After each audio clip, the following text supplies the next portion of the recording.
les resulte de su agrado. La idea es que sea muy dinámico. También estaré haciéndoles preguntas, entonces espero también su participación. Yo en este momento quiero compartirles la presentación,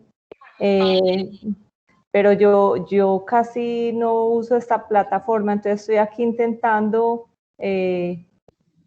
estoy intentando bueno, localizar la presentación, pero no. Hola, ¿me escuchan? Sí, profe, te estamos escuchando. ¿Por dónde puedo colocar la presentación, por favor? Si me pueden orientar. Profe, mira, si estás viendo, hay una barrita que sale como en toda la pantalla, que tiene como la cámara, el micrófono, y Sí. hay un cuadrito con una flecha hacia arriba. Te sale ese cuadrito. Yo creo que... A ver.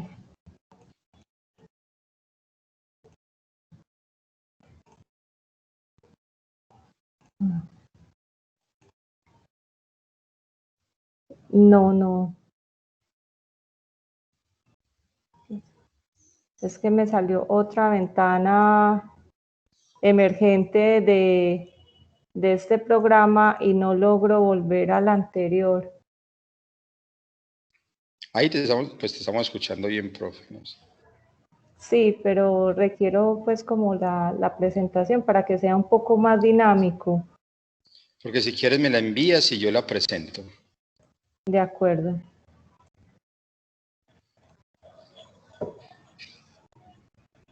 ¿Cuál es su correo, por favor? Tú la escribí por WhatsApp, profe, sí. Ok, de acuerdo.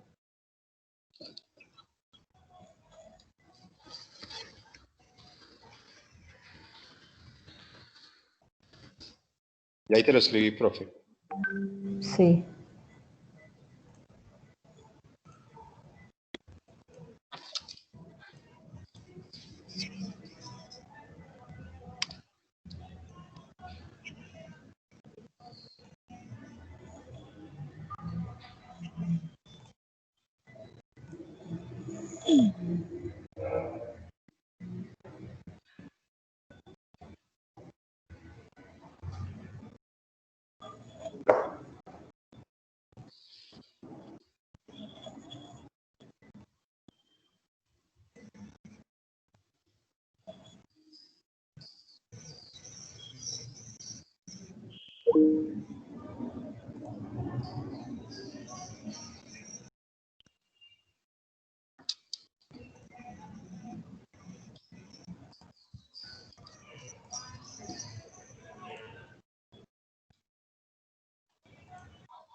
Perdón, ahí logran ver la presentación. De nuevo, ¿me escuchan? Ah, profe, sí, ahí la estamos viendo ya. Ahí la estamos De viendo. acuerdo. Listo. Bueno, entonces, la idea del seminario hoy es contarles un poco el camino propio que he tenido como investigadora y el acercamiento a los métodos mixtos. En este camino yo me he encontrado o he profundizado en tres aspectos que espero que discutamos. El primero, pues, es el de la transdisciplinariedad a las realidades microsociales y macrosociales y lo espacial. Después voy a desarrollar cada uno de estos. Luego, de la mano del holismo teórico a la triangulación metodológica con métodos mixtos.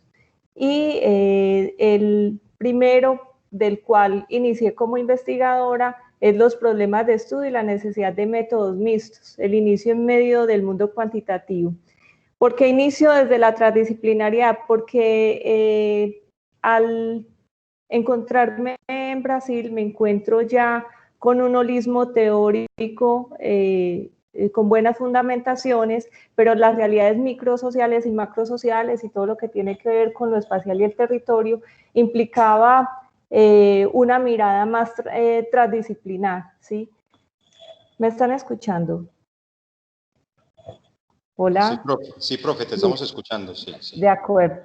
Entonces vamos a comentar este asunto de la transdisciplinaridad y las realidades microsociales, macrosociales y lo espacial y la importancia para la investigación. Entonces, la transdisciplinariedad nos ayuda a responder, o mejor estas preguntas nos ayudan a ubicarnos si somos transdisciplinarios o no. Lo primero es preguntarnos cómo conceptualizamos, cómo interpretamos la realidad, si la contextualización del problema pertenece a una o varias áreas del saber, si son suficientes los avances conceptuales del área, el área al cual parto y al departamento que pertenezco es el departamento de economía, por eso pregunto específicamente si son suficientes los avances conceptuales en el área económica para abordar un problema, pero igual esa pregunta la podemos adaptar a una disciplina en específica, los avances en políticas públicas o en ciencia política, si esos avances conceptuales son suficientes para abordar un problema. Si los avances conceptuales, cuando se dan avances conceptuales, son propios de una sola disciplina, o si la pregunta final es si los procesos epistemológicos tras el estudio de los fenómenos complejos pueden abordarse con el instrumental económico o de otra ciencia. Entonces, si alguien quiere comentar alguna de estas preguntas, ¿cómo interpreta la realidad que estudia? ¿Cómo conceptualiza? Para que demos avance al tema. Si alguien quiere participar. Doctora Liliana. Sí, adelante. Muy buenas tardes, ¿cómo ha estado? Buenas tardes. Muy Osmar, bien. ¿Cómo estás? Ramiro, bien. Y a todos muy buenas tardes. Es indefectible, doctora Liliana, que la investigación no se circunscribe a un fundamento o a una área del conocimiento. Yo soy crítico del enciclopedismo, soy crítico de las especialidades. He tenido la fortuna en esa crítica constructiva de aprender de las 4 áreas. He tenido la posibilidad de estar en distintos escenarios, desde las áreas básicas y exactas. También he sido profesor de la Antioquia, he hecho cosas en Antioquia en la facultad. Pero me ha llevado precisamente ese ámbito del comportamiento sobre el conocimiento al reconocer la profundidad de los otros métodos, de los otros, muy acostumbrados a veces a cuestionar o a desdeñar, pero lo que sí es cierto es que ya es un problema, ya no es una herramienta, sino que es un problema como usted plantea, saber cómo manejar las distintas metodologías, que como una camisa o la elaboración de algo se complementan mucho, es decir, no hay discrepancia entre las metodologías que muchas veces utilizan las ciencias básicas o exactas de las que utilizan las ciencias sociales, humanas o si se quiere filosóficas. ¿Por qué hago esa prelación, doctora? Porque me parece fundamental lo que usted plantea. Yo también soy colega suyo, somos economistas, y siempre, cada vez escuchaba ejemplos como esto: es que yo soy cualitativo, es que yo soy cuantitativo, es que yo tal cosa. Y yo pienso, doctora, que uno en el conocimiento no lo puede sesgar, y menos desde los métodos y las metodologías. Todavía uno escucha confundir método con metodología. Desconociendo todo el abordaje del método científico, el método complejo, el método de Z y Mitchell, todos los distintos métodos que hay y las propias metodologías. Entonces me parece, y le agradezco mucho que con ese tercer punto que usted plantea ahí, yo sí considero que ya hoy las metodologías no son, o los métodos no son simplemente un despojo para, o una herramientas o instrumentos para ilustrar o desarrollarse. Es más, y se lo dejo y quisiera que me orientara o que me indicara, sigo de la idea, creyendo en la idea de que lo metodológico, lo metódico, mejor para no redundar en tantas palabras, lo metódico debe obligar a la construcción de un documento. Es decir, no puede ser nunca, es casi que inexplorable, mi doctora, a no ser de que estemos trabajando MATLAB o programación o cualquier cosa que sea del orden ingenieril, casi que es inexistente la elaboración metódica que hace un profesional a la hora de abordar un problema. Casi que inmediatamente va a los capítulos o a la profundización temática. En los doctorados pasa mucho eso, doctora. Creo que usted lo ha vivido, lo hemos vivido. Casi que el basamento metodológico se sigue utilizando como herramienta, cuando se supone que parte de la obligación de los doctorados es que entreguemos o se entreguen metódicas, elementos de cómo abordar una idea y no propiamente el desarrollo de la idea, porque ahí confundimos lo que se hace con una maestría en investigación con lo que se hace en un doctorado. Entonces, me encanta escucharla, me encanta por lo menos las palabras básicas o las introductorias que ha hecho, porque esa inquietud está ahí. Hoy en día hay que trabajar mucho metódica, demasiado, y no simplemente hacer una aseveración alegórica de ella o narrativa sin profundizar en ella. Muchas gracias, doctora Liliana. Muchas gracias a usted por la intervención. Sí, específicamente yo creo que partir de cómo conceptualizamos, porque a veces dejamos las metodologías también aparte y es como si las metodologías no nos ayudaran a conceptualizar, y el camino de la transdisciplinariedad es exactamente ese, hasta dónde con los conocimientos que cada uno tiene o su equipo de investigación tiene, puede llegar, y cuándo necesitamos a los otros colegas para poder conceptualizar sobre esa realidad tan compleja. La idea de esto es que no podemos olvidarnos de las comunidades científicas y las comunidades sociales. Nosotros aquí en Colombia tenemos problemas muy complejos que difícilmente podemos abordar desde una sola disciplina, por eso necesitamos la transdisciplinariedad. A mí cuando me preguntan, bueno, ¿y qué es la transdisciplinariedad? Yo digo que llevándolo a un dicho muy coloquial es cuando aceptamos que nos podemos pisar las mangueras. Es decir, entre, digamos, científicos sociales o personas que están en la administración pública y aceptamos que nuestra conocimiento, nuestra capacidad también incluso de aplicar metodologías llega hasta cierto punto, pero que el otro nos puede aportar. En esa medida estamos haciendo un proceso transdisciplinario, cuando estamos dispuestos a transformar incluso nuestro propio conocimiento. ¿Estamos de acuerdo o algún comentario con respecto a esto? Doctora, mi parte está claro. Yo vuelvo e insisto, usted lo acaba de señalar, el dialogar con otras disciplinas, la metódica es hoy un campo de trabajo fundamental, reitero.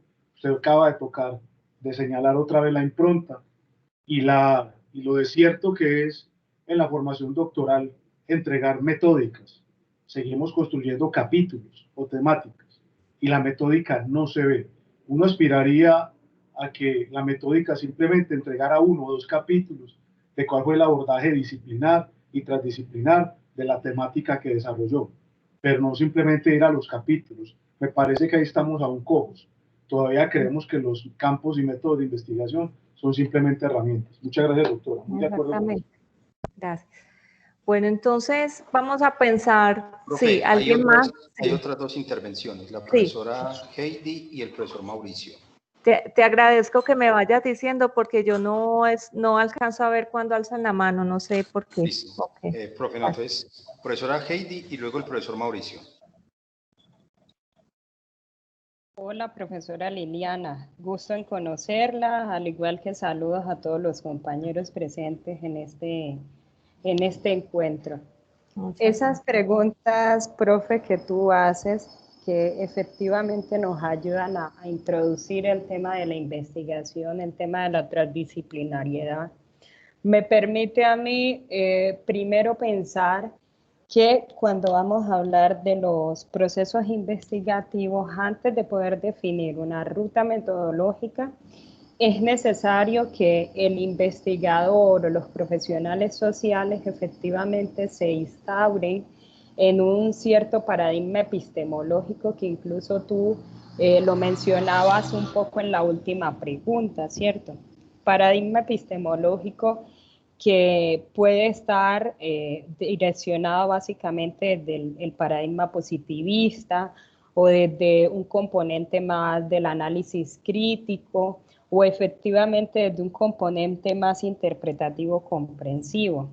Y efectivamente considero que de entrada el investigador debe tener un acercamiento a estas posturas epistemológicas, porque de acuerdo a la postura que el profesional tome o el investigador tome, esa postura va a condicionar la investigación. Ahora bien, estas posturas o estos paradigmas epistemológicos son acordes a ciertos problemas sociales. O sea, si estamos hablando de un fenómeno natural que puede ser abordado a través de las ciencias exactas, pues claro, nos podríamos remitir a aquellas posturas que son positivistas, el método experimental y demás, pero si ya estamos hablando de fenómenos sociales, que son los que hacen parte de nuestra cotidianidad, que son los que van cambiando y se van transformando en el día a día, es indispensable que nosotros como investigadores lo pensemos desde algunas posturas que sean más desde la interpretación y desde las comprensiones de las realidades sociales.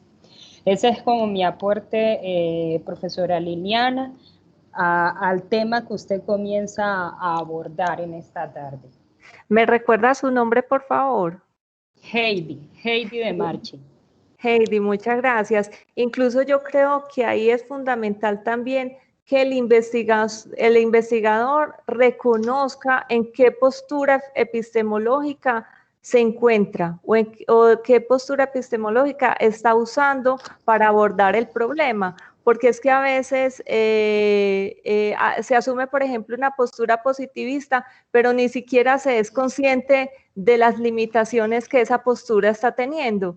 De ahí yo creo que de ahí es que devienen como los problemas para abordar una situación compleja o que tiene que ver más con el territorio, porque la mirada de pronto es parcializada, pero incluso porque el investigador no lo ve. Así es, profe, sí, porque a veces dejamos a un lado esa postura paradigmática, esa postura ideológica, que es realmente la que le va a dar ruta a la investigación, y nos concentramos más en el hacer, pero lo que ocurre es que ese hacer va a estar con preceptos o creencias que tiene el investigador, y que efectivamente, como tú lo decías, profe, hay momentos en los cuales el investigador no es consciente desde dónde vienen ciertas rutas metodológicas que plantea. Exacto, muchas gracias. De acuerdo, profe. A usted. Profesor Mauricio.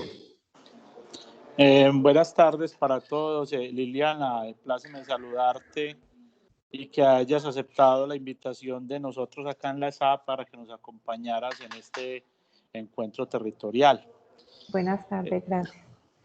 Liliana, no, sí, lo que pasa es que yo pensando, nosotros aquí en la ESAP le estamos apostando justamente a la investigación desde el método o digamos desde la metodología mixta, entendiendo pues el asunto de la postura objetiva y subjetiva, pero que estas dos posturas puedan converger. Lo más importante de la metodología mixta es eso, que puedan converger estas posturas subjetivas y objetivas, porque digamos que las ciencias fácticas o la ciencia fáctica, donde estamos inmersos nosotros, los de las ciencias sociales, no podemos quedarnos única y exclusivamente con la mirada o cuantitativa o cualitativa, como decía el profesor anteriormente. Muy oportuna, digamos, este seminario, puesto que de esta la parte, digamos, de este es el punto de partida de nuestros futuros procesos de investigación dentro de la institución. Muchas gracias, Liliana. Gracias a usted. Y bueno, incluso usemos la palabra converger, pero también es importante preguntarnos converger a qué, ¿cierto? ¿O para qué? Porque, por ejemplo, el método que se usa mucho en el análisis de políticas públicas, que es el de contranarrativas, implica buscar en lo que no convergen, ¿sí? Entonces, pero estamos poniendo el foco en seguramente en unas variables y en un análisis que es a lo que nos debe llamar la atención. Entonces, mire que ahí se presenta esta situación entre convergencia para qué, pero también vamos a buscar en la contrariedad. Bueno, continúa avanzando. Si alguien más quiere intervenir, por favor, me ayudan ahí Bueno, están viendo la siguiente diapositiva para analizar un problema en concreto. Sí, señora, la estamos viendo, profe. Bueno, la idea es que pensemos, por ejemplo, en la educación del campo en Brasil. ¿Ustedes cuáles creen que son los principales problemas o qué problemas se pueden imaginar que existen allí en la educación del campo? ¿Alguno que me diga qué se imagina? ¿Qué problemas pueden haber?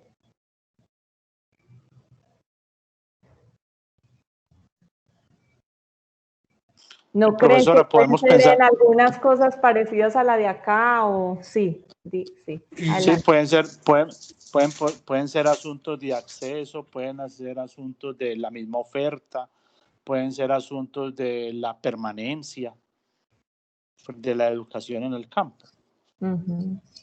Profesor Carlos Arturo y Heidi. Sí, discúlpeme, yo pongo aquí, pero tengo una, si me van escuchando ahí.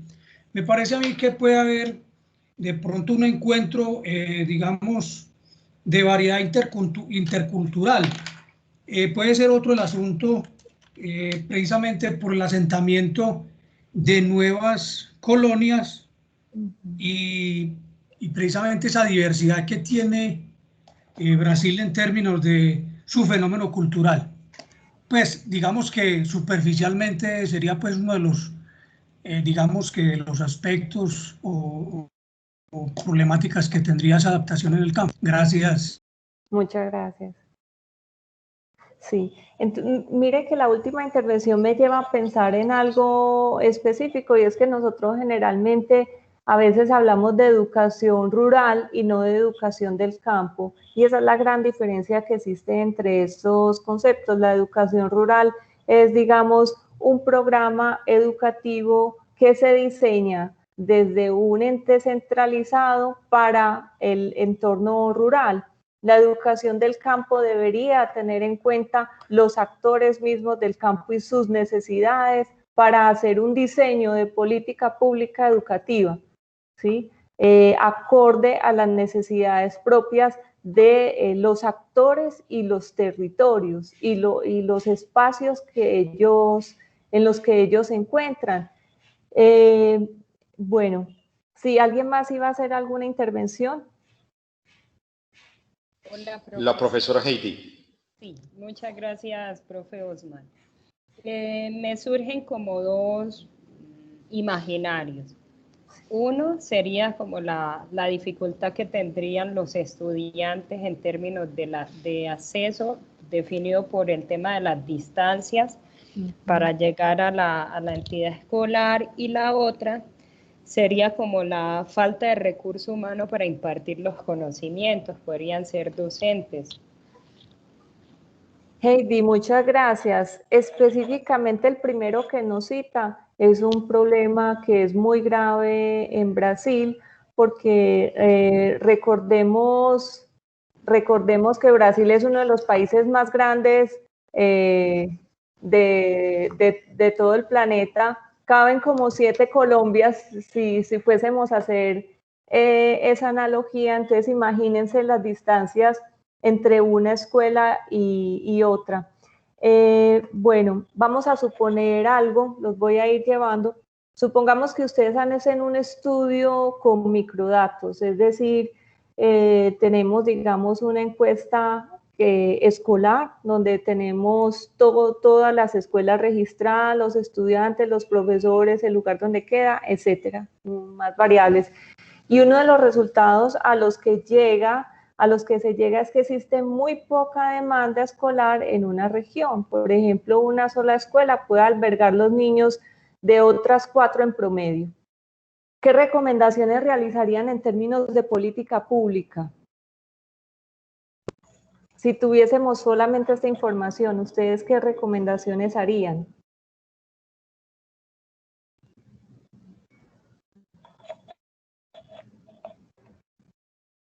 Al menos una intervención, ¿me escuchan? No, doctora Liliana, lo que pasa es que cuando hay tan poca información, y más a nivel de microdatos, lo que uno hace es como tratar de reemplazar eso por variables, pues perdóneme, por variables proxy, ¿no? O por variables que permitan explicar un fenómeno de manera aleatoria, pero que trate de responder a las variables faltantes. Sí. Es decir, trata de cubrir uno con un fenómeno a través de política pública o con dos o tres los otros elementos faltantes del ejercicio. Entonces yo me atrevo a leer lo que usted propone aquí. Suponga que usted hace un estudio con microdatos y uno de los resultados a los que llega es que existe muy poca demanda escolar en una región. Por ejemplo, una sola escuela puede albergar los niños de otras 4 en promedio. ¿Qué recomendaciones realizaría en términos de políticas públicas? Primero, tenemos un problema de convergencia, de identidad, de interacción o de divergencia, pues como decimos los economistas, que tenemos que resolver en principio, pero tenemos que recoger variables que no son visibles para mirar si esa sola aglutinación en una sola escuela permite resolver el problema primero del vacío y de segundo si esta recoge pues esa alteridad de poblaciones estudiantiles en esa misma escuela. Podría ser diversificada, yo la veo hasta positivista o positiva, porque recogiendo lo que usted decía ahorita, es relevante también reconocer que la diversidad o las dificultades ya hacen parte de las obligaciones académicas, es decir, partir de la enseñanza en terreno. Nosotros con la población tenemos que tener sumo cuidado. Ya hay un COMPES que salió esta semana, tenemos una política de protección social del conocimiento, ya Colciencias y los distintos Colciencias en el mundo, con ASI, con ICET, todos nos están incidiendo, influenciando y orientando de que ya el conocimiento de la población es mucho más importante que podamos generar los investigadores, y son ellos incluso de par a par, o sea, son igualmente investigadores que nosotros. Entonces, ¿qué recomendación yo haría? Recoger las variables que no se ven, o sea, lo que llamamos proxy, para tratar de tener una idea de qué es lo que está pasando allí, porque las informaciones es muy poca. Sabemos que a los estadísticos no les gusta mucho las variables proxy porque ellos consideran de que sí, lo fundamental es tener base de datos, pero para tomar decisiones de políticas públicas no sirve, necesitamos tomar variables cercanas. Esa es como mi consideración en este momento. Sí. Muchas gracias. Incluso reconocer que también a veces con las variables proxy, que explico para todos, una variable proxy es, como lo dice la palabra, cómo nos podemos aproximar a ese fenómeno con otra variable que se puede observar y que supuestamente sería la relación o la correlación muy parecida a la que no podemos observar. Sin embargo, también deberíamos reconocer que a veces con los métodos cuantitativos, usando variables observadas, sean proxy o propias del problema de estudio, a veces no alcanzamos a vislumbrar todo el problema e incluso deberíamos recurrir a métodos cualitativos, por ejemplo, ir a campo, visitar las escuelas, observación participante o entrevistas semiestructuradas con las familias, con los niños, observar la realidad que viven para poder hacer una buena recomendación de política pública. De lo contrario, a veces si nos quedamos en los datos, y les voy a contar en parte uno de los problemas que está teniendo Brasil, es que ellos han cerrado muchas escuelas a partir de un análisis muy técnico, que es analizar esas bajas demandas por región, y entonces han acudido a cerrar algunas escuelas reuniendo a los niños en una sola, haciendo una recomendación basada en mercado, en oferta-demanda. Pero ¿qué lleva a esto? Que las recomendaciones de política pública no deberían basarse solamente en situaciones de mercado, sino lo que es muy importante, que prevalezca el derecho, y en este caso sería el derecho a la educación. Les quiero mostrar, por ejemplo, no sé si aquí se va a poder ver Vamos a ver si esto lo abre, si no, dejo de compartir y busco el texto. Entonces les cuento que el trabajo que hice de postdoctoral en Brasil fue el estudio de la educación del campo en los municipios de mayor extensión territorial en todos los estados de Brasil. La división, ustedes ven el PDF que les estoy compartiendo. ¿Me escuchan? Hola. Sí, profe, estamos viendo la presentación. Estamos viendo la presentación. Sí, profe, pero no, todavía el PDF no se ve, todavía el PDF no se ve. Ah, de acuerdo. Bueno. Bueno, entonces lo que les estaba contando, el estudio que hice en Brasil fue enfocado hacia la política educativa y más que todo a la educación del campo, observando qué pasaba con la educación de campo en el municipio más extenso territorialmente por cada estado. En Brasil son 17 estados, 18 con la capital, con Brasilia, pero como Brasilia es netamente urbana, pues no entraba en el estudio. No sé si ahí ya están observando la tabla, ¿no? La tabla de PDF. No. Hola. Liliana, estamos viendo como la diapositiva, pero la tabla como sí, en sí no. Dice tabla 1, municipios de mayor extensión territorial en todos los estados de Brasil. Y está ahí como el enlace para abrir el PDF, pero aún el PDF no.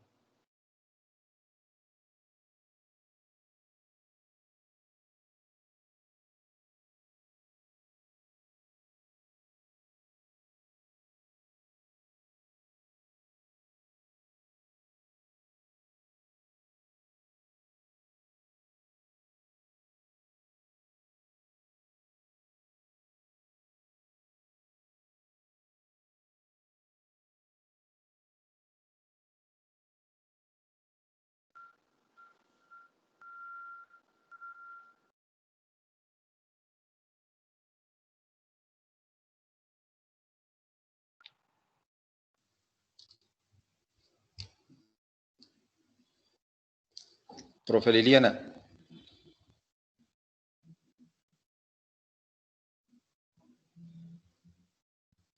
Profe Liliana, no te escuchamos. Hola, ¿me escuchan? Profe, otra vez. ¿Me escuchan? Sí. De acuerdo. Me disculpan, pero... Profe, se volvió a ir la voz. ¿Ya me escuchan? Sí, hay más, lo te estamos escuchando más bajito que como te escuchábamos. ¿Quieres que vuelva a entrar a la reunión? Que me salga y vuelva a entrar. Ahí estamos viendo la tabla, profe. De acuerdo. ¿Y el audio cómo está? No sé, pues, ¿cómo lo escuchan los otros profes y los estudiantes egresados? El audio está perfecto, Osmar. Liliana, Listo. el audio está muy bien, no hay problema. Bueno. Gracias.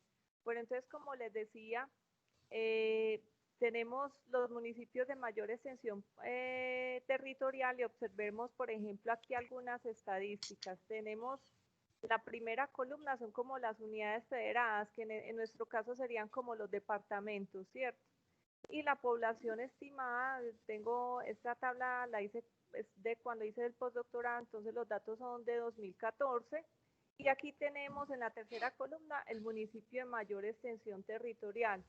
Si uno va a mirar, por ejemplo, la población estimada y el área territorial, observemos que son generalmente muy pocos habitantes. Por ejemplo, en Feyó, 32.000 habitantes en 27.974 kilómetros cuadrados. Eso nos da una densidad demográfica con esa población estimada de 16 habitantes por kilómetro cuadrado. Entonces la densidad generalmente es muy baja, excepto en Portobelo, que es mucho mayor, pero es en Portobelo, en Mosoro y en algunos otros, ¿sí? Pero lo que les quiero mostrar es, miren acá, perdón, población estimada, área territorial por kilómetro cuadrado. Lo que les quiero mostrar es que miren el área territorial por kilómetro cuadrado de estos 17 municipios. Es 624.344 kilómetros cuadrados. Eso más o menos es equivalente a ¿qué de Colombia?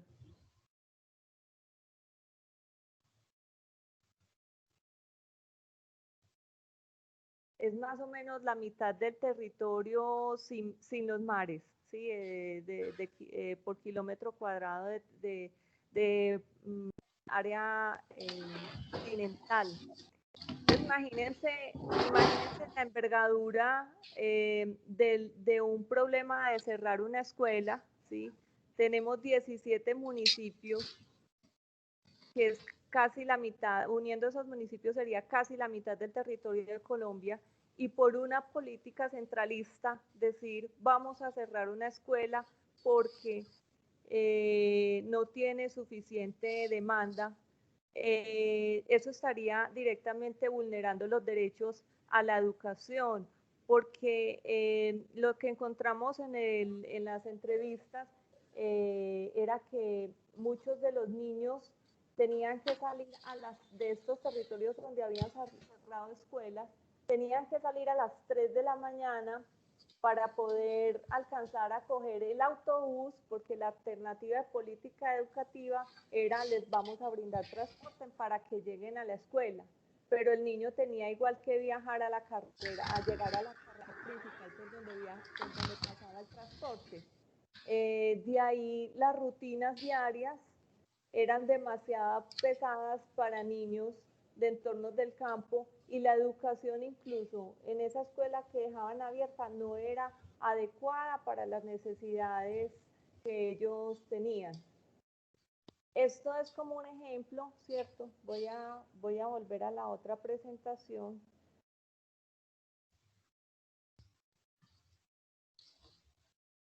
Esto es como un ejemplo de lo que puede pasar cuando se toman decisiones de política educativa sin tener en cuenta, por ejemplo, otros métodos o métodos cualitativos, y nos basamos solamente en las estadísticas. ¿Ustedes qué opinan? Aquí en Colombia tal vez también se ha llegado a infringir el derecho a la educación por decisiones, yo les llamo decisiones de escritorio, ¿cierto? Cuando no son valoradas otras cuestiones en campo, no hay suficiente información.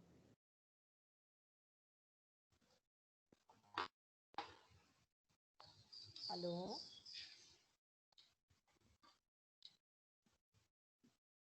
Hola, profe. No, dale, te escuchamos. Te estamos escuchando, profe. Ah, de acuerdo. Entonces, el profesor Carlos Arturo tiene la manito levantada. No sé, profe, si vas a hacer algún comentario. Bueno, ya la bajó. Profe, dale, continúa. Sí, entonces, miren que para las políticas públicas es fundamental tener en cuenta a todos los actores. Si no estaríamos hablando de políticas gubernamentales de tipo top-down, ¿cierto? Pero que son muy cuestionables porque están valorando más cuestiones técnicas, cuestiones de presupuesto público y de mercado, pero se desconocen pues implicaciones y dinámicas propias de las comunidades, del territorio mismo, de las necesidades que éstas tienen, y en ese sentido se le da la espalda a la educación como un derecho, que es lo que nos llama a establecer realmente políticas públicas, es la educación como un derecho. Sí, ¿alguien abrió el micrófono, quiere participar?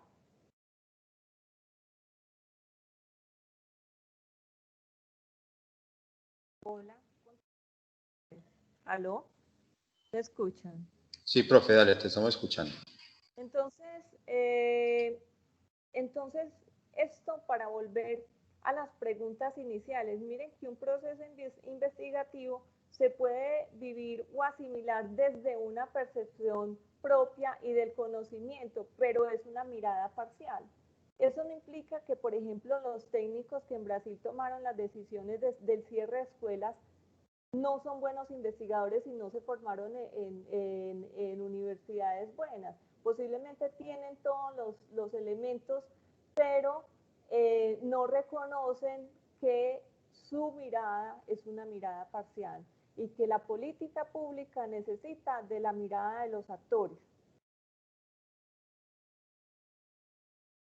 Cuando hablamos de realidades microsociales, macrosociales y lo espacial, que es a lo que yo decía, bueno, ¿y qué pasa en esos territorios? Es que reconocer que es un territorio tan vasto, que es tantos kilómetros cuadrados y cómo son los actores, qué hacen, qué los condicionan, entonces, y qué problemas tiene, ahí nos vamos a las realidades microsociales y macrosociales. Generalmente en economía, y hace parte de nuestra jerga y muchas veces es llevado a la política pública, hablamos mucho de microeconomía y macroeconomía, pero no hablamos de lo microsocial y lo macrosocial, cuando es fundamental. ¿Por qué? Porque, por ejemplo, cuando hablamos de esos niños que estudian en las escuelas, hablamos de sus capacidades, de sus condiciones psicológicas, de su nutrición, y ahí estamos hablando de asuntos microsociales.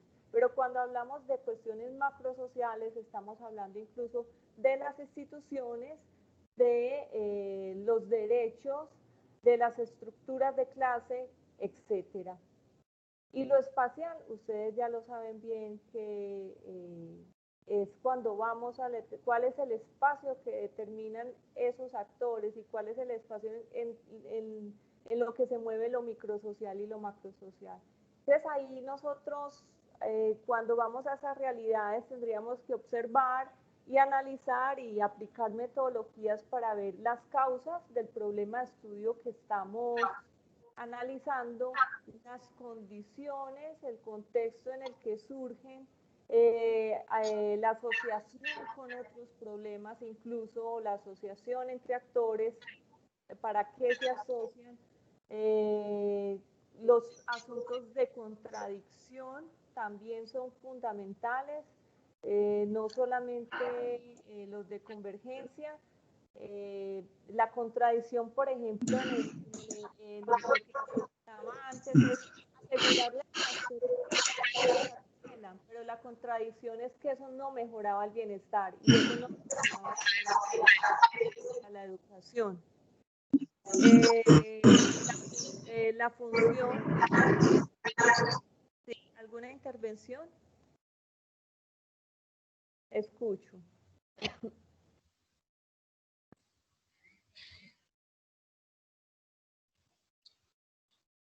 Hola, Profe, no, por lo pronto no.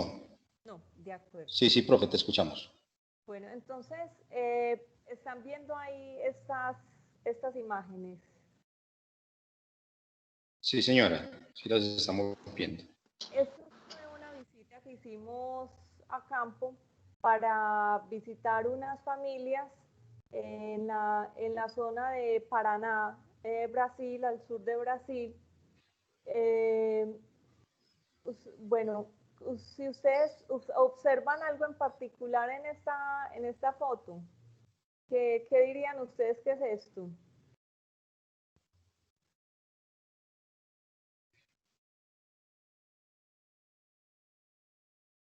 Profe Liliana, como si fuera una empresa de ladrillos, donde se hacen ladrillos. Muy bien, muy bien. Estamos viendo una foto en área rural sobre una actividad productiva. Estos son como si fueran ladrillos, pero de piedra. Para quienes han visitado de pronto, digamos, aquí lo más cercano es Santa Fe de Antioquia, que sus calles son de piedra. En Brasil se continúa haciendo esta actividad productiva de producir esos cuadritos de piedra. Para que ustedes vean la dimensión de la piedra, les muestro esta segunda foto donde se ve que una persona es como la cuarta parte en altura, incluso con la mano, del tamaño de la piedra, es de una dimensión descomunal. Y aquí tenemos los pequeños pedazos de piedra para las aceras y las calles. Como si fueran unos bloques. Exacto, sí, esos bloques de piedra. ¿Por qué llegamos a...? Porque estábamos visitando familias de los niños de una escuela rural. Entonces ahí tenemos el papá y su hija. Cuando hicimos esta visita, de pronto esto parece que les estuviera contando un cuento, pero ya les voy a decir por qué es importante y qué otras variables surgen, ¿cierto? Cuando visitamos campo. Nosotros fuimos a visitar el hogar. En el hogar estaba la mamá y la niña.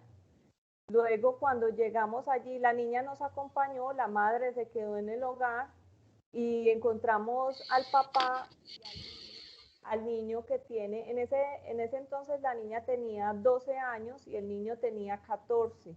El niño también trabajaba allí en esa actividad productiva.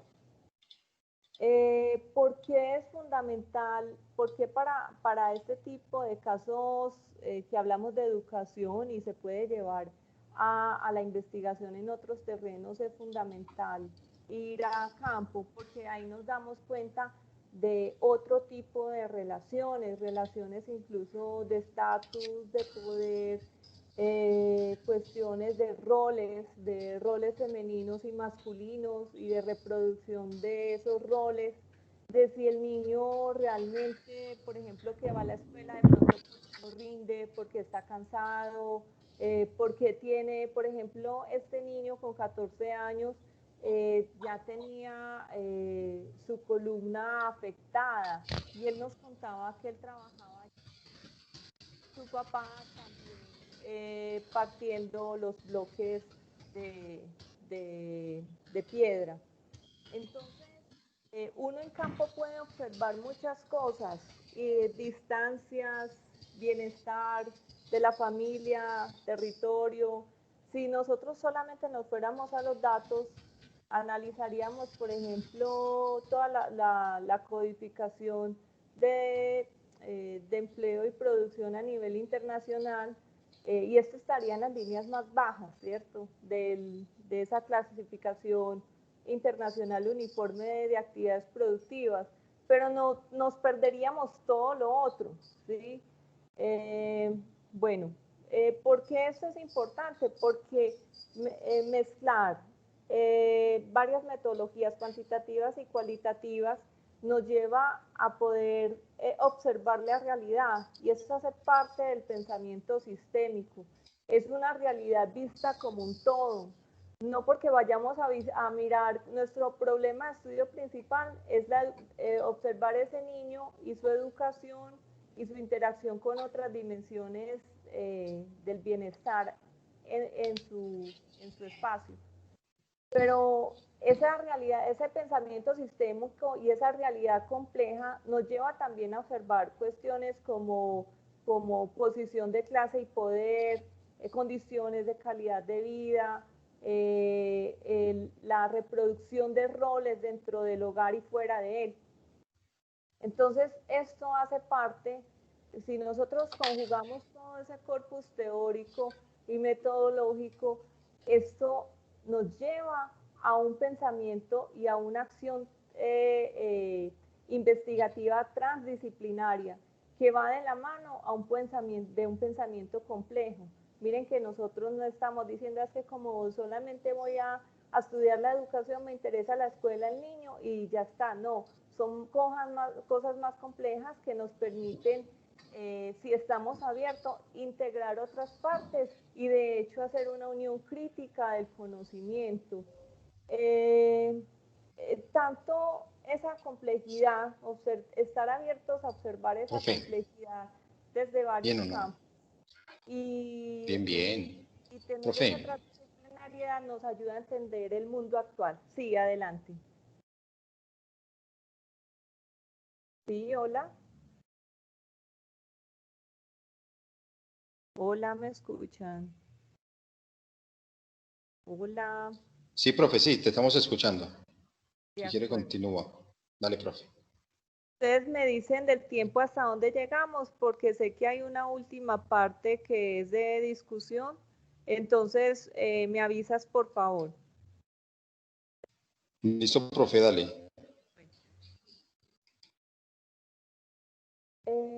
Bueno.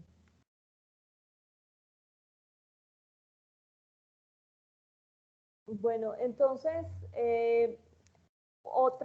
les quería contar otro anécdota que también incluso es muy parecido a lo que pasa acá. En Brasil hay una enorme producción de microdatos, incluso de censos escolares y de una prueba que se llama la prueba, el índice de IDEBI, que es como de calidad educativa, pero más que de calidad de rendimiento educativo, ¿sí?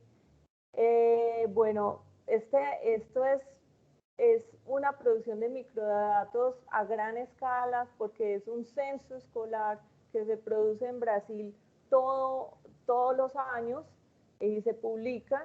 Y para mí cuando estaba estudiando mis doctorados en España, para mí estos datos eran como, wow, qué producción de datos debe ser súper costoso y en fin, pero cuando llego a Brasil, que tengo contacto con los actores de la educación, con los actores que son fundamentales para definir las políticas públicas, me doy cuenta que el presupuesto que llega a las escuelas depende en gran medida del nivel del rendimiento que tengan los niños en esta prueba y del puntaje que sacan en la escuela. ¿Ustedes cómo les parece eso?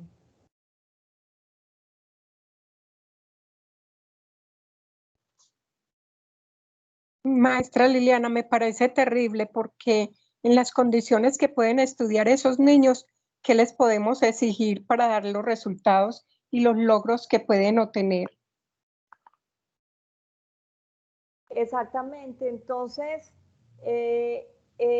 como las maestras y los maestros no son ajenos a estas realidades y están al lado de los niños a quienes están viendo esas dificultades, ellos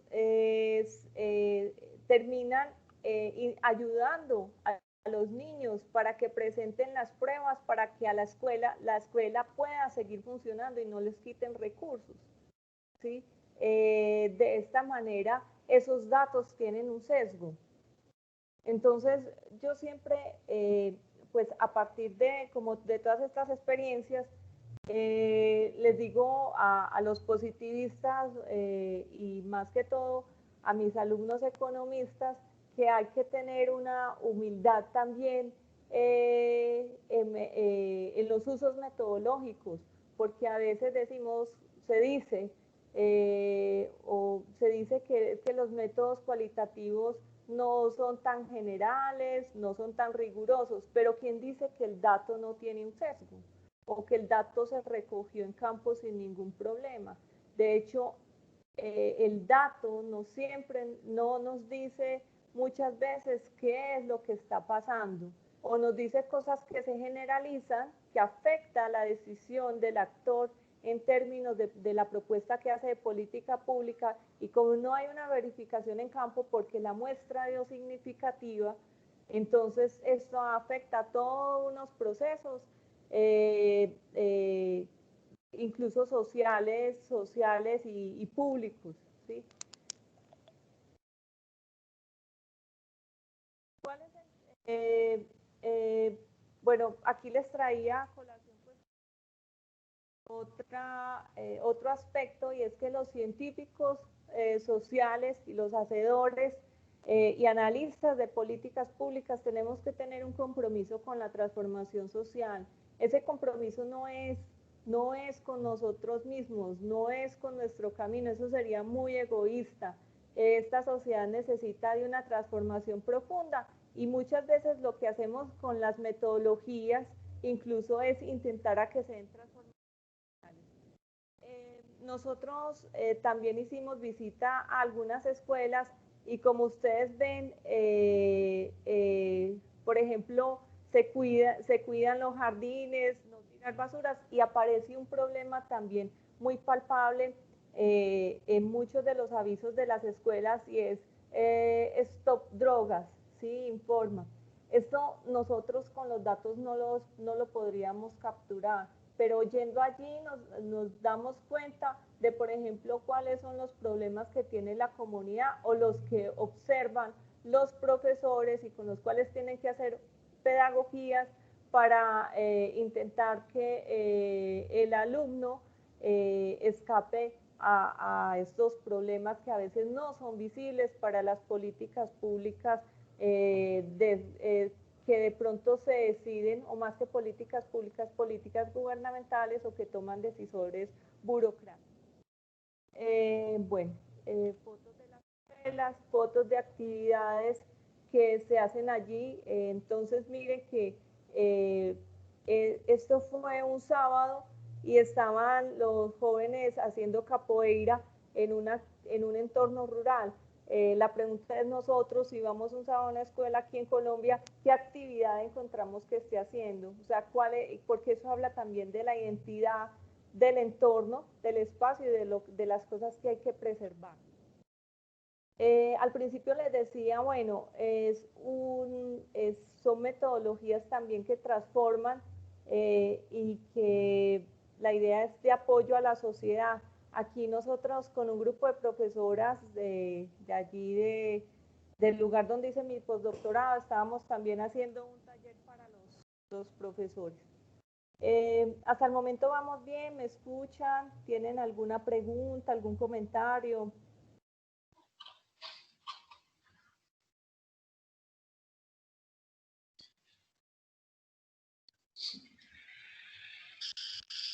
Los escucho. El profe Carlos Arturo.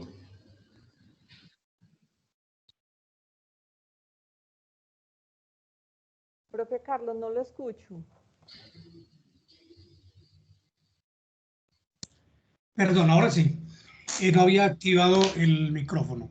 Que ya pues en esa dimensión en la que nos va llevando pues este panorama, precisamente viene pues uno como ya entendiendo las consecuencias y la necesidad de la presencia de liderazgos políticos que transformen digamos, desde la profundidad de ese drama, de ese panorama, pues ya como empezar a generar de pronto ejercicios de prospectiva con la participación conjunta de Estado, sociedad, gobernanza.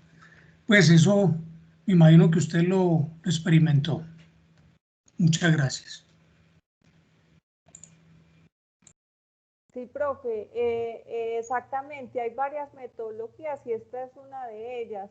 Yo creo que lo más importante e independiente de cuál sea la metodología es que realmente nosotros como investigadores nos coloquemos la camiseta de un actor también importante en la construcción de las políticas públicas y en la construcción de una sociedad mejor. Y esto nos debería llevar también a la participación, ¿cierto? Y aceptar la participación y el reconocimiento de esos otros actores, aunque no tengan, ellos no hayan tenido las mismas oportunidades que tal vez hemos tenido la mayoría de los que estemos aquí, pero son los actores más importantes dentro de lo que es una política pública. Bueno, entonces hablemos del otro punto que es el entorno, el territorio y esas realidades complejas. Entonces pongamos la educación en ese contexto. Nosotros para identificar, pues, por ejemplo, ¿Cuál es la importancia de la educación? Deberíamos tener más conocimiento, por ejemplo, del tipo de comunidades que hay en esos territorios. En Brasil, pues hay varios tipos de comunidades en los entornos rurales, la quilombola, que es más de negros, la comunidad faxinal, que son campesinos que tienen un territorio en común y que lo administran y administran su productividad también. Una comunidad campesina sin ser faxinal. El faxinal es más abierto, es un territorio en común. Comunidades campesinas y las comunidades del movimiento sin tierra. No sé si de pronto entrar a esto de la comunidad faxinal. Yo creo que aquí en Colombia lo más parecido a esto serían como áreas protegidas donde hay una o varias comunidades. Entonces les voy a leer aquí si me lo permiten. Son tierras tradicionalmente ocupadas para un uso común de pastizaje y floresta o bosques, que designan situaciones en que la producción familiar, de acuerdo con sus posibilidades, combina apropiación privada y común de los recursos naturales. Miren que para muchos aspectos de la política pública es fundamental reconocer los recursos comunes y reconocer que las comunidades que están allí y que pueden hacer uso de ese bien común también son actores para el cuidado del bien común. Bueno, el control y uso de esos recursos, especialmente pastizaje nativo, agua, productos maderables o florestas o bosques, y no maderables, considerados esencialmente asistencia física social, es ejercido de manera libre y abierta conforme normas específicas, consensualmente definidas por el grupo social y denominados acuerdos comunitarios. ¿Por qué les traigo a colación esto? Porque a veces nosotros, o aquí en Colombia, se hacen políticas públicas para determinados grupos, pero esto nos tendría que llevar, o determinados contextos, a ser un poco críticos. ¿Cómo se construyó esa política pública? ¿Sí? ¿Esa política pública realmente conoce las comunidades que hay allí? ¿O la hizo conforme una información secundaria de esa comunidad y le negó la posibilidad a ese actor de incluso ayudar a que el investigador o el hacedor de políticas públicas amplíe su espectro de conocimiento sobre el problema y se acerque con una propuesta de política pública más acorde a esa realidad? ¿Sí? Por eso les traía a colación pues como esta característica de comunidades diferenciadas. Las fotos que ven ahí son de una comunidad de un faxinal que comparten recursos de agua, comparten maquinaria, incluso carros, pues, que sirve para la producción, y comparten entornos comunitarios también. Esa es la foto cuando terminé el postdoctorado. Ese fue el trabajo que hice de la educabilidad del campo y el papel de la política educativa del municipio, como les comenté, el municipio de mayor extensión territorial por estado de Brasil. Bueno, ¿cómo les parece la presentación ahí hasta el momento? ¿Les está aportando en su quehacer, como investigadores, administradores públicos?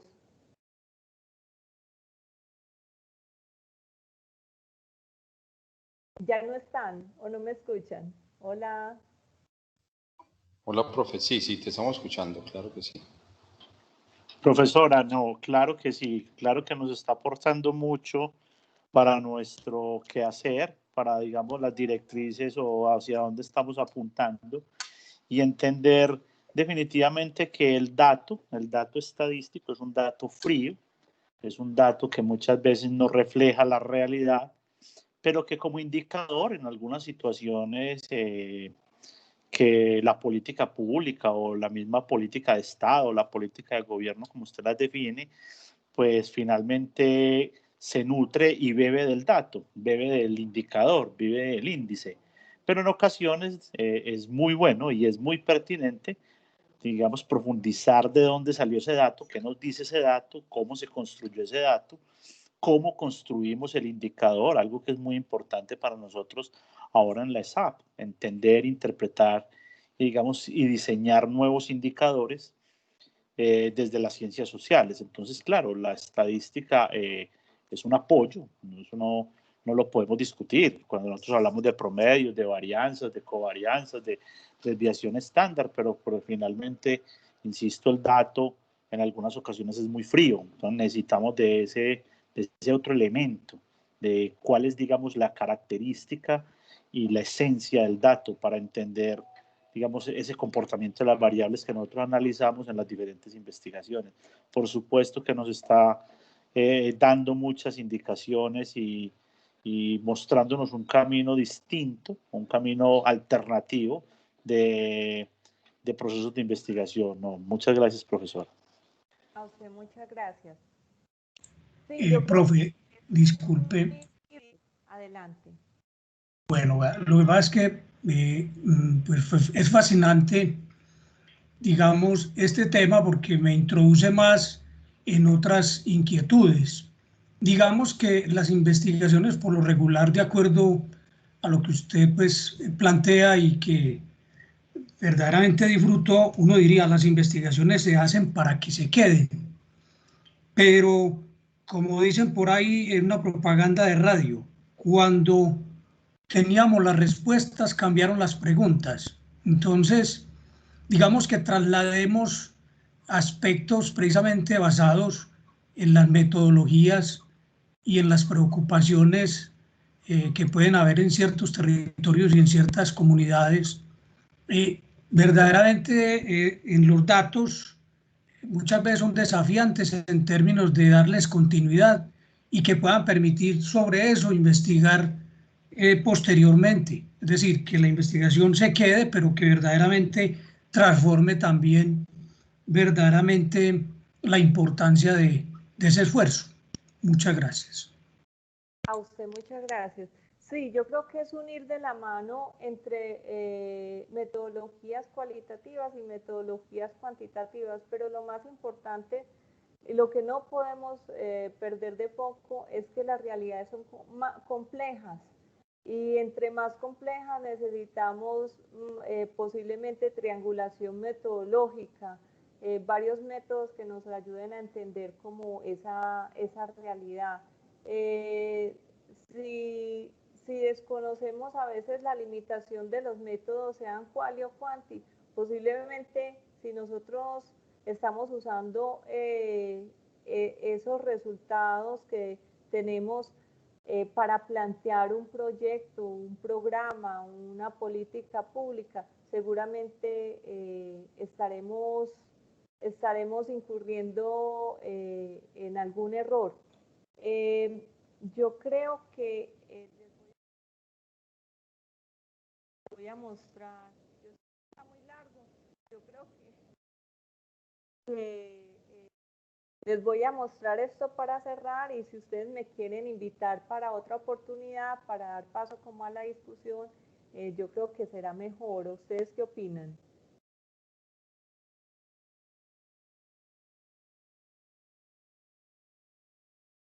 Maravilloso, maravilloso. Bueno, entonces voy a quedar aquí con algo que las dos últimas intervenciones me llevaron voy a hacer un link. Es esto, los problemas de estudio generalmente, como son tan complejos y en Colombia nos encontramos a veces, pero uno dice, pero ¿cómo estudio esto? ¿Cómo analizo esto si esto es tan complejo? Es que esto tiene este causal, este otro y este otro. Y realmente no es una causa, sino que estamos hablando de cadenas causales, ¿cierto? Y entonces ahí decimos, no, pues tenemos que tener necesitamos métodos mixtos, quali y quanti, y determinados métodos que nos ayuden a entender esa realidad compleja. Voy a cerrar contándoles cómo fue mi inicio en la investigación y lo que yo me encuentro al día de hoy. Mi inicio en la investigación fue con el trabajo de grado como economista, para optar por el título de economista, y fue un análisis de pobreza multidimensional en Vallejuelos. Entonces, cuando eso no había metrocables ni nada de eso, ¿cierto? De las primeras literaturas que leí sobre programas gubernamentales y acciones para disminuir la pobreza fue sobre La Guajira. Y era un estudio crítico, no recuerdo el autor, tendría que volver a la hemeroteca a ver si logro encontrar el libro, pero ahí se nos comentaba cómo en alguna vez nuestro gobierno hizo un plan de ayudas para La Guajira, y en esta incluyó sudaderas, lo que aquí llamamos sudaderas, ¿cierto? Y uno dice, pero, y habían otros ejemplos, pero ese me llamó especialmente la atención, ¿cierto? Uno en el trópico, en ese calor con sudaderas, y donde la comunidad es guayú, que usan sus propios vestidos, realmente es un error garrafal desde un programa gubernamental para atacar la pobreza, porque no se entendió qué era pobreza en esa región. Hace más o menos año y medio fui a La Guajira. Esto fue una de las cosas que me encontré, ¿cierto? Es una casa, esa casa de material, que tiene las puertas y las ventanas cerradas, su techo de ¿cómo se llama esto? Teja de zinc. Sí, teja de zinc. No, yo no sé de si ese ternil. de ternil, Ternil. de ternil, que por cierto tiene abasto, ¿cierto? Sí, me encuentro con este tipo de casas, y en uno de esos trayectos había una volqueta llena de hombres, y pregunté, bueno, ¿y qué pasa? ¿Para dónde van tantos hombres en una volqueta? Ah, no, es que ellos son de la comunidad y están apoyando la construcción de las casas porque les pagan. ¿Ustedes qué opinan de en términos de reflexión, de este programa de hacer viviendas de este tipo en La Guajira?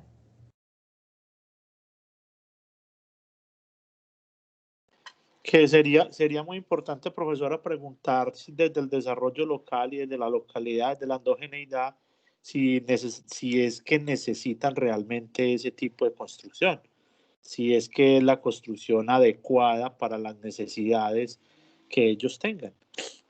Digamos que puede ser una política de Estado, de gobierno, no lo sé, pero realmente sí está cumpliendo con las necesidades que la población tiene.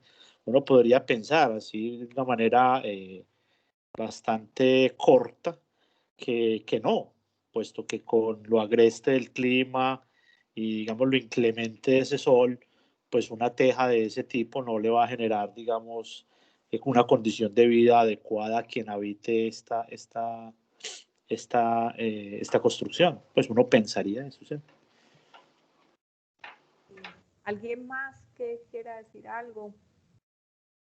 Pues diría uno también, en consonancia con lo que dijo el compañero Mauricio, pues considero que no es el tipo de vivienda que se debe construir allá en La Guajira.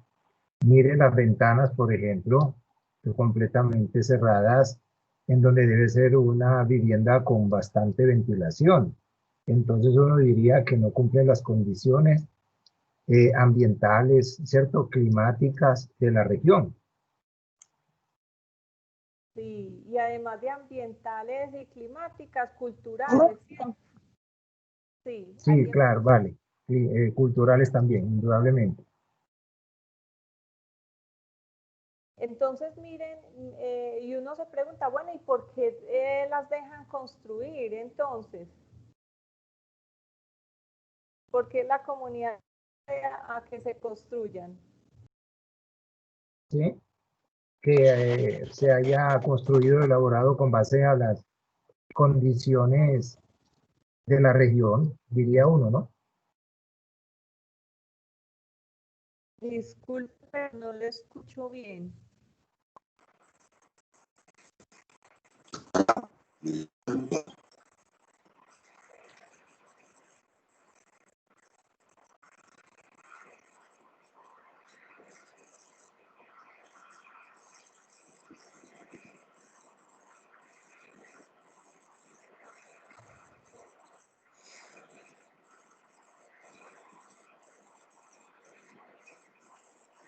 Hola.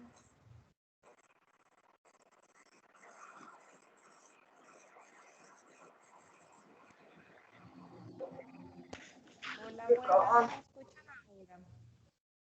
Hola, profe. Sí.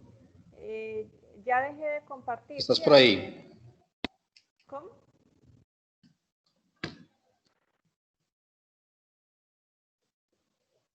Hola. Hola, buenas. Profe, Liliana, ¿me puede interrumpir? Sí, adelante. Gracias, muy formal. Realmente muy interesante lo que usted aporta en este sentido de la investigación, pero frente a la diapositiva que usted nos acaba de mostrar, creo que hay que hacer un acto de análisis y de reflexión. Pienso que debemos pensar más en cuáles son las variables que afectan a esa región para poder llegar a esa propuesta, a ese tipo de vivienda. Realmente, para ese lugar con ese clima y ese medio ambiente, la vivienda no cumple o satisface las necesidades de esa región. Entonces, pienso que el investigador como tal debe ser muy cuidadoso en saber montar ese tipo de variables para que mire todo el entorno y conlleve a que sí satisfaga esa necesidad creada o que está para solucionar. Porque realmente sí no es, mejor dicho, daña hasta la parte cultural. Entiendo de esa manera, no sé si estaré equivocado, me disculpan y muchas gracias. No, muchas gracias a usted por su aporte. Y exactamente a eso es que los quiero llevar, porque los datos pueden decir, pero es que las personas allí tienen un déficit de vivienda. Y un déficit de vivienda, ¿con respecto a qué variables midieron ese déficit de vivienda? ¿Sí? ¿Cuál es el imaginario de ese investigador que hizo el análisis de vivienda?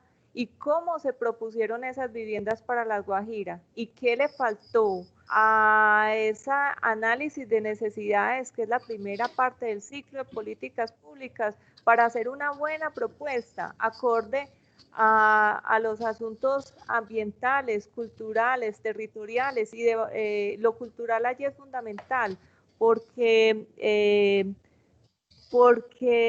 ellos conocen más sus necesidades y su cultura que quien propone o el hacedor de política pública, que se está colocando en los lentes, ¿cierto?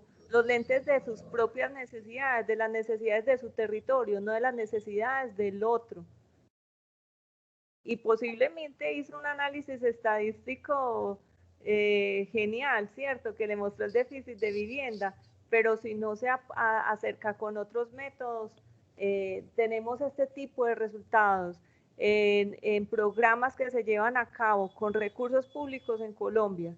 Estas viviendas en La Guajira, como de pronto algunos sabrán, son usadas para bodega, porque ellos no las usan para vivienda, siguen viviendo en sus casas, que son pues ancestrales, y lo otro es que acceden a que se hagan en el territorio porque los hombres son empleados, entonces ganan un salario. Entonces, si ven, son los incentivos. Yo diría, no sé si ustedes tienen otro nombre más apropiado, pero yo diría que son los incentivos perversos de la política pública, es decir, como los hombres obtienen un salario que ayuda a su economía, se les permite que no van a tener cumplir con ese objeto del programa público. Y bueno, con eso termino. Quiero escucharlos a ustedes. Muchas gracias por la invitación. Muchas gracias a Ramiro, con quien constantemente conversamos y debatimos de algunos temas. Siempre me habla mucho de ustedes y para mí es un honor estar aquí compartiendo estas cuestiones. Gracias. Profe Noel, el agradecimiento es de nosotros hacia ti. Muchas gracias por acompañarnos y por aceptar la invitación para que abramos entonces este momento de diálogo. Si algún docente o estudiante o egresado tiene algún comentario, este es el momento.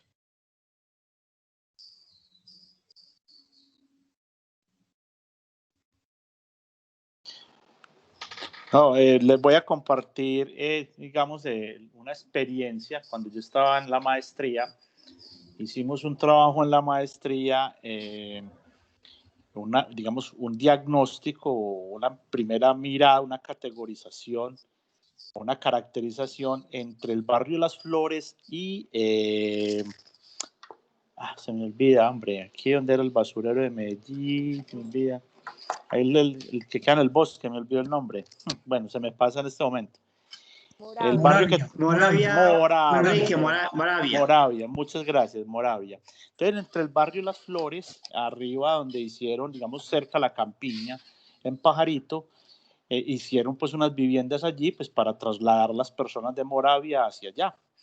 Entonces, hicimos pues un análisis estudiando la maestría y encontramos 4 o 5 entrevistas que logramos hacer y nos decían, quienes ya habitaban en Las Flores, nos decían, es que nosotros no le pedimos al Estado un apartamento que tuviese 3 llaves, la llave del lavamanos, la llave de la ducha y la llave de la cocina.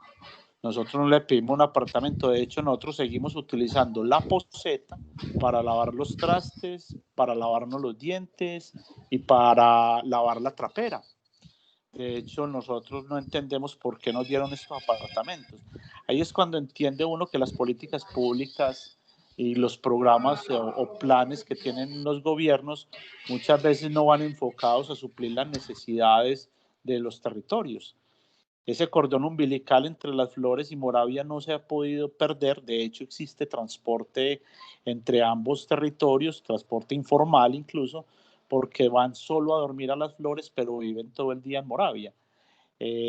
Justamente ese programa, digamos, no ha tenido el impacto que se necesitaba dentro del municipio de Medellín, justamente porque quienes tenían en su actividad económica, por ejemplo, el reciclaje, se trasladaron a una urbanización, a un edificio de 5 o 6 pisos, 4 apartamentos por piso, pero su reciclaje sigue siendo su actividad económica. Entonces usted, para ingresar a uno de los edificios tiene que pasar por encima de la basura. O quienes tenían los caballos en su momento, cuando utilizaban las zorras, pues afuera, en vez de tener el carro o la moto parqueada, tenían su caballo.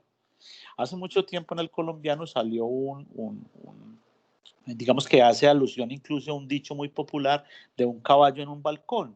Esa foto es cierta en el barrio Las Flores, cuando un señor en su momento dijo, no sé, esta casa donde me reubicaron no tengo un patio donde poner mi caballo, que es, digamos, mi herramienta de trabajo. Pues puso el caballo en el balcón. Eso es cierto, eso es completamente cierto. De hecho, esa foto reposa en los archivos del colombiano. Entonces ahí es cuando uno no entiende que esas políticas se están generando en un dato. Se generan en un dato. Necesitamos tantas viviendas para las personas de Moravia, las tenemos que reubicar, pero no saben qué tipo de vivienda y cuáles son las verdaderas necesidades que tienen estas personas. Me hiciste acordar, Liliana, de ese estudio que hicimos o esa observación que hicimos en este barrio. Muchas gracias. Sí, así es. Aquí en Medellín hay muchos casos, incluso el que yo les comentaba de Vallejuelos, que en el 2002 creo que fue el incendio que afectó casi la mitad pues de este asentamiento humano, y de ahí los reasentaron en Altos de Calazanía o Altos de Calasanz, y se presentaban las mismas dificultades que más o menos que tú comentas, porque hay una ruptura con el tejido social.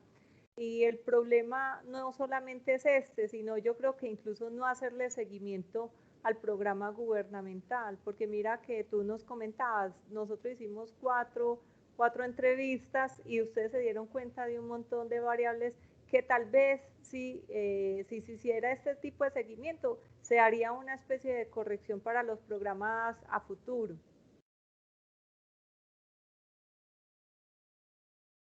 Heidi está alzando la mano, ¿cierto? ¿O la alzó? Adelante. Sí, profe. Heidi está levantando la mano. Profesora Liliana, antemano, agradecerle por compartirnos sus experiencias, ¿cierto? Desde los procesos investigativos, usted cómo ha venido construyendo este tema, porque efectivamente la investigación se viene en construcción en campo, en construcción desde cada una de las etapas de formación que todos nosotros hemos tenido, y realmente quedo convencida, pues siempre lo he estado, pero ahora quedo aún más convencida con todos estos ejemplos que usted nos trae, que efectivamente el proceso investigativo nunca debe estar sesgado por alguna ruta metodológica, ya sea la cuantitativa o ya sea la cualitativa, sino que efectivamente lo que debemos buscar como investigadores es lo que usted mencionaba en su presentación, y es el tema de la transformación social, pero que esa transformación social realmente sí sea acorde a las necesidades que tienen los territorios, que sí sean acordes a las necesidades que tienen los sujetos sociales, porque incluso ahora el profesor Mauricio lo mencionaba, el hecho de crear ciertas políticas, o sea, crear ciertas estrategias desde el escritorio o solamente fijándonos desde ciertos números, lo que generan es que efectivamente no se haga una disminución o mitigación de una necesidad que tenga la población, sino que por el contrario lo que hacemos es arraigarlas más, o en su efecto que queden tal cual como venían estando desde un inicio. Y pues eso lo vemos en algunas posturas del desarrollo. Inicialmente vemos cómo a veces quieren llevar el desarrollo a ciertas comunidades, y uno dice, bueno, ¿y qué entienden por el desarrollo? Realmente sí es un desarrollo a la comunidad, realmente la comunidad sí tiene estas necesidades para que el gobierno, las administraciones lleguen con estos recursos o estas estrategias, pero lo que nos hemos dado cuenta es que nunca estamos escuchando el territorio, y efectivamente es el territorio quien es líder dentro de sus procesos de investigación y también de procesos de intervención. Muchas gracias, profesora, por este espacio, y me gustó mucho escucharla. A usted, Heidi, muchas gracias. Y yo creo que esa es la clave, o sea, nos tenemos que despojar del conocimiento, ser muy humildes y escuchar al otro, que a veces eso es lo que se está fallando. La gente a veces, porque estudia mucho, cree que tiene la razón, o que el técnico, como es el técnico y ha estado en ciertos puestos de poder, cree que es que él tiene el conocimiento y lo que debería ser, y no, el deber ser siempre tiene en cuenta a la comunidad, al territorio y a los actores, y es un par. Es un igual. Liliana, yo también alzo la mano. Lo que pasa es que es muy importante lo que señala Heidi, porque aquí hay que hacer un vínculo en relación con la iniciativa de donde venga. Entonces, cuando es de origen, digamos, en términos capitalistas, genera precisamente, digamos, la suspicacia en términos de que no se consulta, pero cuando se deja en manos de las comunidades esta iniciativa, el detonante se hace más lento. Entonces esas realidades, digamos, retardan el asunto y pueden ser de pronto programas que pueden impactar verdaderamente en beneficio de un territorio, pero se requiere a veces esos líderes que verdaderamente vayan a la par, que tengan confianza y que verdaderamente el Estado les arrope en asegurar por lo menos esas variables que les permita hallar siquiera el destino de lo que puede ser un proyecto que les garantice sostenibilidad en el tiempo. Cree uno pues que pues con cierta preocupación o más bien con cierta suspicacia considera uno que la iniciativa sí debe ser mancomunada o debe estar pues en doble sentido. Gracias, Liliana. A usted, Carlos Arturo. Sí, Gloria estaba alzando la mano.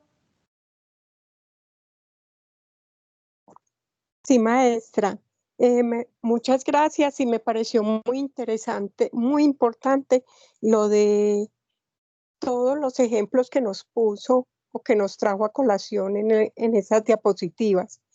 Hablo en este momento del proyecto realizado en La Guajira y ahí veo de que se pudo haber hecho un proyecto de vivienda, pero a ese proyecto de vivienda le faltó más realidad social, le faltó que el proyecto tuviera mayor acompañamiento, tanto en la planificación del proyecto como ya en su finalización, de saber la realidad en el entorno en que se encontraba para saber si estaba siendo útil para la población o no.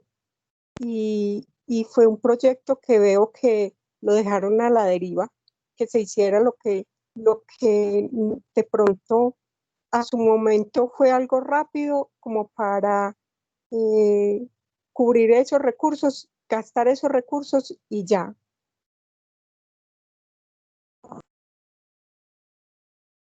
Gracias, maestra Liliana. Muchas gracias.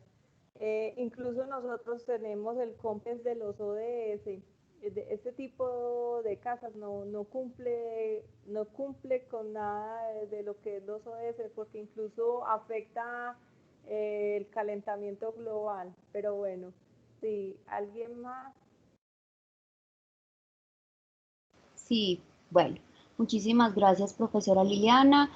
La consideración, por ejemplo, en términos metodológicos, cuando hablamos de una política pública de carácter social, es importante, por ejemplo, uno revisando todas las estrategias del Banco Mundial, de estas organizaciones, ya hay unos referentes interesantes en tanto, por ejemplo, cuando hablemos de política pública en Medellín, tenemos varias políticas clave que conozco y son la política habitacional, la política de protección a moradores, y en esa medida, especialmente esta última política, hace un reconocimiento no solo de un trabajo de ir a campo, como usted lo nombra, sí, que ese campo es justamente las subjetividades, dar cuenta de unas subjetividades, de la construcción de ciudad, de la construcción y el derecho a lo que ahora estamos llamando derecho a ciudad, sino que la consideración en términos metodológicos de los capitales. Aunque esta palabra de capitales puede estar en un sentido, ¿cierto?, rentable, pues como en un marco desde el neoliberalismo, pero el Banco Mundial, incluso también aquí la Universidad Nacional lo consideró desde Bourdieu, considerar qué son los capitales, y hay que entender esos capitales. Si hablamos de capital físico-espacial, esas formas de apropiación espaciales que tienen una memoria, el capital económico, también un capital social, un capital humano, un capital ambiental y un capital jurídico que tiene que ver justamente con el enfoque de derechos que se le dan a la política.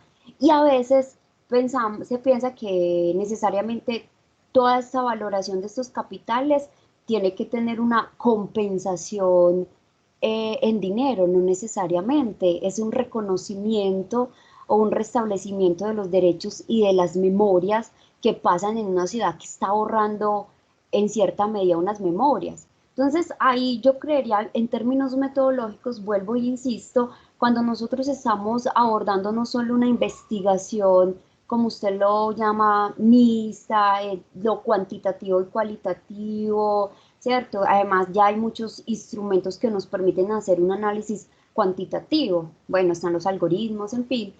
Pero el otro es también considerar, creería yo, que cuando estamos hablando de política pública, estamos hablando de investigación, como muy bien lo decía el profesor Jair, de apropiación social del conocimiento, hay que pensar también en esas valoraciones y en esos conceptos que se están dando desde el capital humano, desde la consideración del capital físico-espacial, del capital social y especialmente del capital jurídico, que ahí estaría como el gran debate, que nos encontramos no solo la institucionalidad, sino también los líderes y los habitantes de aquellos territorios.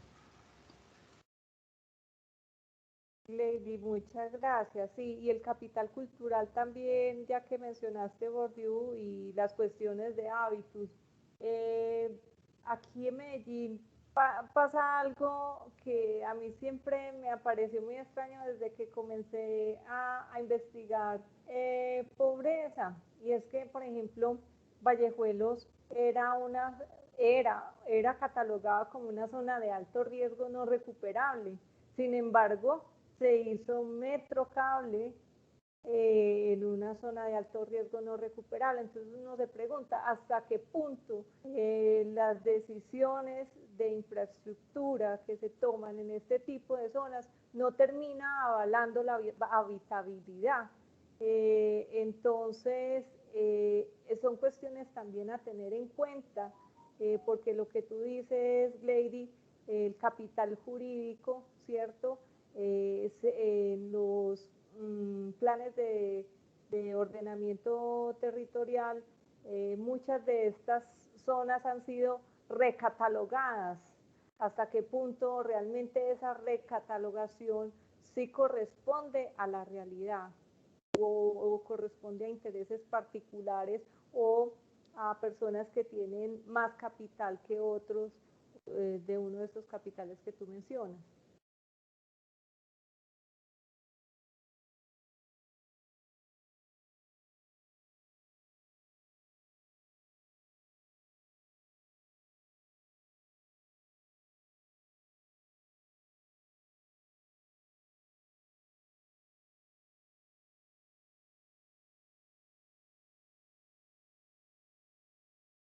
Hola, ¿me escuchan?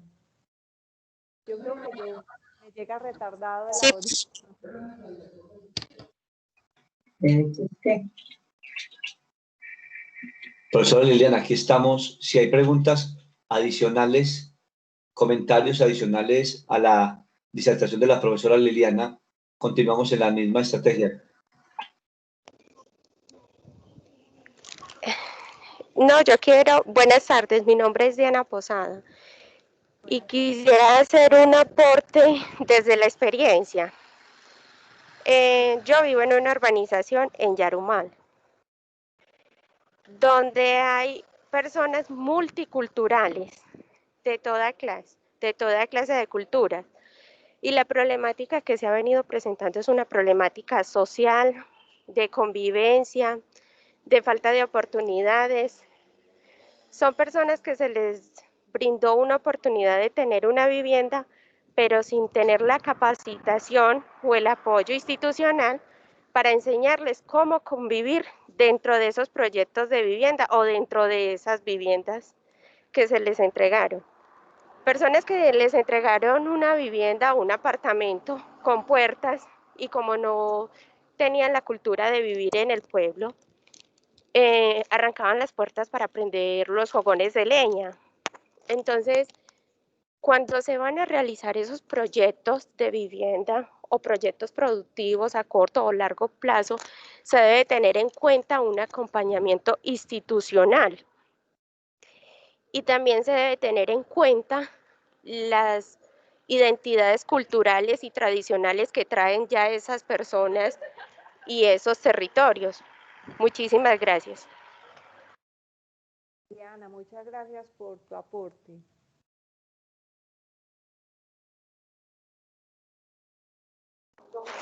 Sí, profe, fue desde la experiencia propia. Muchísimas gracias a ustedes por permitirme participar. A ti, Diana, muchas gracias. Que las experiencias propias son las que nos enriquecen.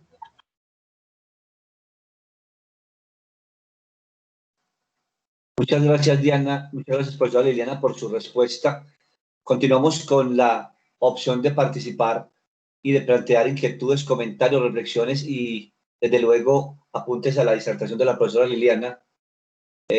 Una más para que cerremos el encuentro de hoy, profesores y participantes.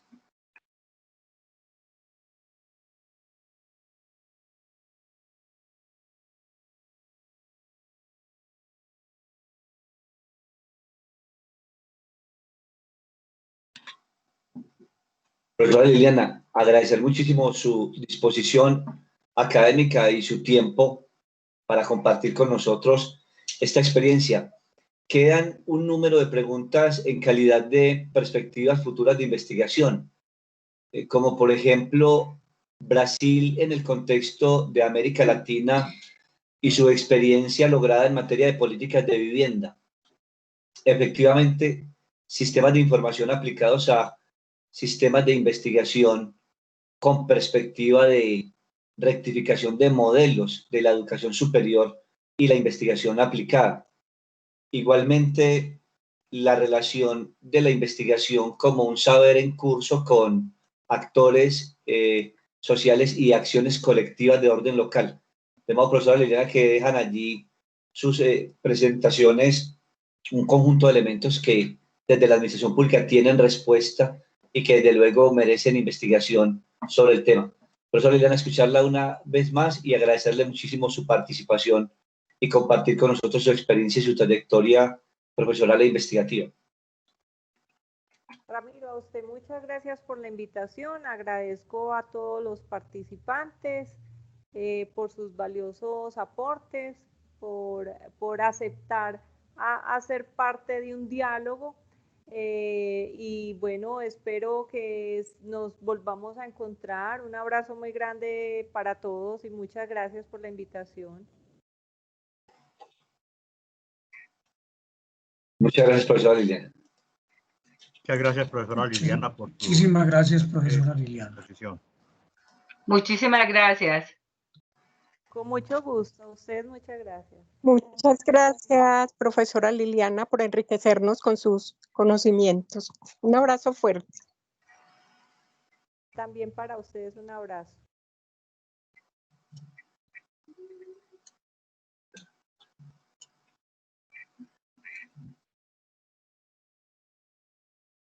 Profesora, muchas gracias. Me llenó mucho su investigación y me dio bases para seguir profundizando más sobre este campo. Le felicito y muchos éxitos en todas sus labores. Muchas gracias. Señor Humberto, muchas gracias a usted. A usted muy amable.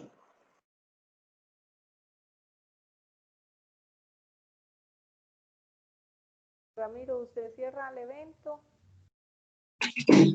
Profesora Liliana, claro que sí, muchas gracias. Agradecerle a los profesores, a los graduados, a los funcionarios de la sede, a los estudiantes por decidir participar en la actividad y desde luego destacar la importancia que tiene ya este logro de el enlace territorial como una estrategia que hemos compartido como profesores y desde luego el profesor Ángel Emilio ha aceptado iniciar en su momento con una primera gran disertación que ha destacado y que ha constituido el punto de partida de este conjunto de disertaciones. Profesora Liliana, de nuevo nuestra gratitud por su participación y un abrazo muy cálido. Hasta luego, una feliz tarde. Chao. Profe, hasta luego, muchas gracias. Profesor Ramiro, muchas gracias. Muy amables. Chao, profe.